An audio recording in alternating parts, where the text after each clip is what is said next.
बहुत समय पहले एक गांव था। नाम था देवपुर।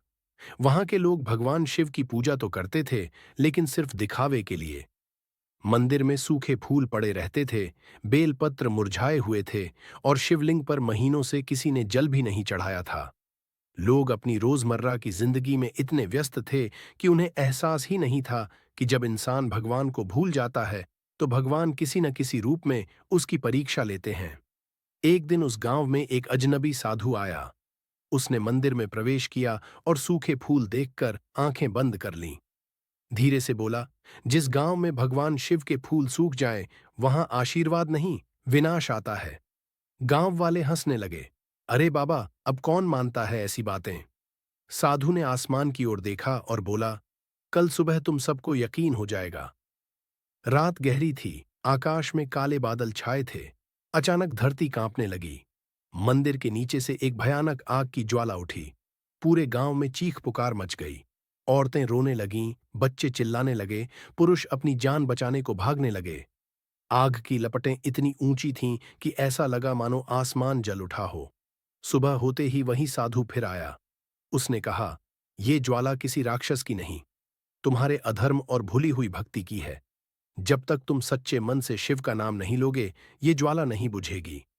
गांव वाले डर गए, बोले, तो अब क्या करें बाबा? साधु बोला, आज सोमवार है, सब लोग मिलकर महामृत्युंजय मंत्र का जाप करो। जो सच्चा भक्त होगा वही इस ज्वाला को शांत कर पाएगा। सैकड़ों लोग मंत्र जपने लगे, लेकिन कोई भी आग के पास नहीं जा पाया। सबके मन में डर था। तभी एक छोटा बच्चा आगे बढ़ा।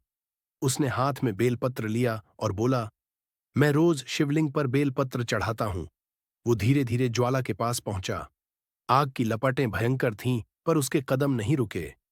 उसने जोर से कहा, हर हर महादेव। ये शब्द गूंजे तो ज्वाला की लपटें शांत होने लगीं। पूरा गांव स्तब्ध रह गया। आसमान में बिजली चमकी, घंटियां अपने आप बजने लगीं, और उस आग से भगवान शिव प्रकट हुए। उनकी जटाओं से गंगा बह रही थी, त्रिशूल चमक रहा था, और नेत्रों में करुणा झलक रही थी। भोलेनाथ बोले, बालक, तू सच्चा भक्त है। तेरे विश्वास ने इस विनाश को रोक दिया। आज से इस गांव में कभी कोई संकट नहीं आएगा। शिव ने त्रिशूल से धरती पर प्रहार किया, और आग की ज्वाला सोने जैसी रोशनी में बदल गई। जहां राख थी, वहां अब शांति और प्रकाश था। गांव के लोग भगवान शिव के चरणों में झुक गए। आंखों में आंसू थे, और दिल में सिर्फ एक ही नाम, हर हर महादेव।